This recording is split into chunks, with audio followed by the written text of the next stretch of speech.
んにちは、おっちゃんドドドドです。今回の動画は前回の続きで激安ドリルスタンドです。まずはちゃんと台座が安定しているかチェック、ついでに激安ドリルの性能もチェックします。3mm の鉄鋼ドリルを使ってみます。いらない鉄材を使ってテスト。おっちゃん貧乏症なので切断して使えなくなった鉄材も大事に保管してます。もしかしたら何かに使えるかもと断捨離できないおっちゃんの悪い癖です。それでは穴開けテストスタート。なんだかドリルビットが歪んで見えます。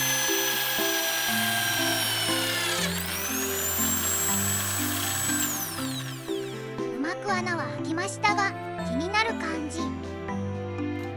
どこかの箇所が歪んでるせいかまっすぐにドリルが下がってきてない感じです。原因はすぐに判明しました。なんということでしょう。土台の一部がドリルのアームを下げると歪んでます。とても土台は軽いし薄いので他を強化すると歪んでしまうんですね。何か対策せねば。裏側を見てみると一応歪み対策はしてるようですが弱そうです。厚みもないし鋳造のアルミなので裏側に効果的な補強は難しそうです。なのでまたおっちゃんなりに回収してみることにします。作業がしやすいようにまずは分解。ボルトをねじ込んで押さえつけるだけの固定方法も問題がありそうです。そして考え中。安易な考えですが周りを鉄材で囲んで補強するのが良さそうです。土台が割れたりしそうなのでこれ以上穴を開けるのは控えます。鉄材の長さをきっちり測って溶接する必要がありそうです。歪むと余計に歪みが出そう。支柱の方は貫通させてボルト止めすればなんとかなりそうです。ということでペンで印をつけて穴開け準備。ざっくりアバウトですがこれで良いのです。そのままだとドリルで穴を開けられないのでポンチで印をつけます。万力便利。パイプが動きました。パイプをもう少し締め付けると良さそう。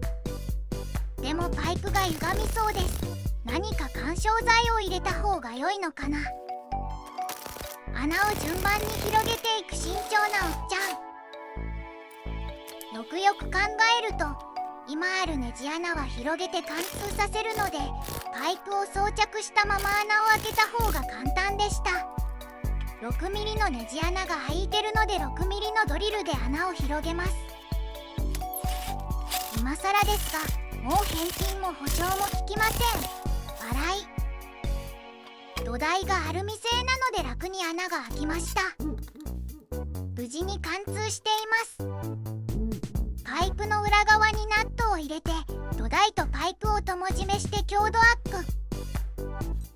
何回かパイプの脱着を繰り返してるとボルトのネジ山に傷が入ったようです。タップダイスでボルトのネジ山を修正。ついでにナットの方も修正しときます。いつかの動画でも言いましたがあると地味に便利な工具です。おっちゃんのような作業が好きな方は必須工具とも言えます。溶接して歪んだネジ山も修正できるので便利。がっちりと締め付けて動かないかチェック。大丈夫そう。続きまして溶接する鉄材の切り出し斜めにカットします。うまくカットできました。2枚必要なのでもう1枚同じように切り出しします。長さも角度も良いようです。うまくいきました。土台と支柱と共締めにする箇所の鉄板の切り出し、そして溶接するためにグラインダーでの研磨作業。接点を磨きます。ホルダーに隠れて何をやってるか見えません。ごめんなさい。ドリルビット溶接スラグハンマーは良い仕事します。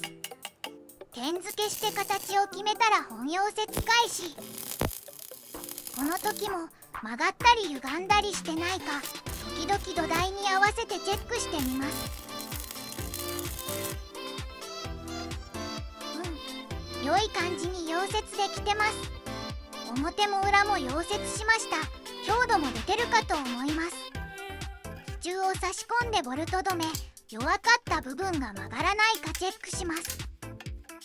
こんな感じで補強の枠と支柱を共締めします。この土台を枠を作り補強して、こうなって完成。ちょっと作りは雑ですが見栄えは気にしません。切削油を買ってみました。金属を切削するときに摩擦抑制と冷却効果があります。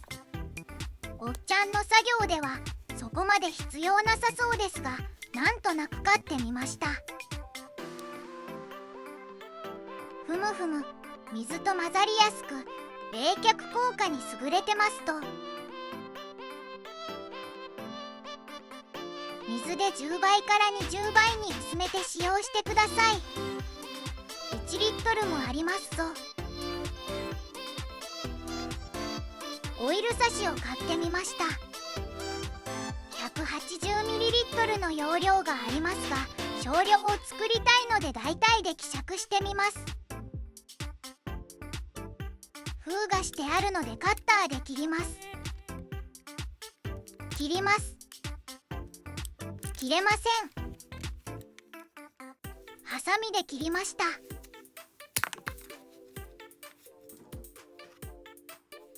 10ml ほど出して水で希釈します。少量だけ使いたいので慎重に。一番下の線が 25ml なのでその半分くらいかな。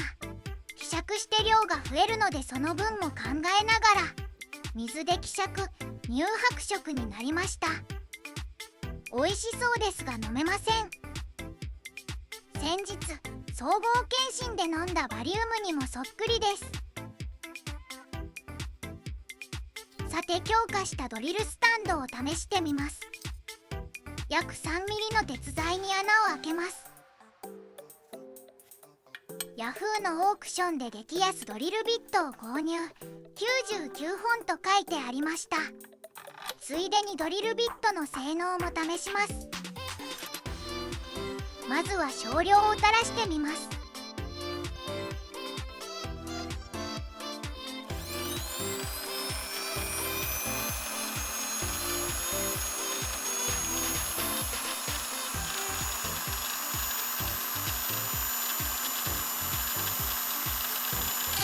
嫌な音がしました。穴が開く気配はしません。この後何回も試しましたが穴は開きませんでした。ゴミでした。銭を失いました。こんなにたくさん。思いついて木材に穴を開けてみました。木材用のドリルよりは穴が開きにくいけど使えました。木材、プラスチック用にします。さて本題の鉄材に取り掛かります。8mm のドリルビットを使ってみることにします。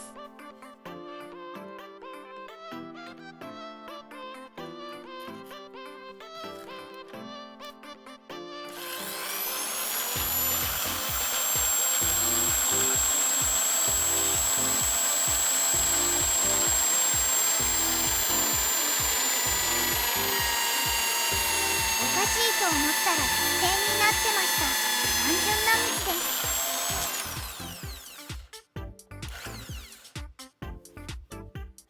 気を取り直してもう一度。押し付ける力加減に注意です。ドリルの回転速度は一番遅いやつにしてます。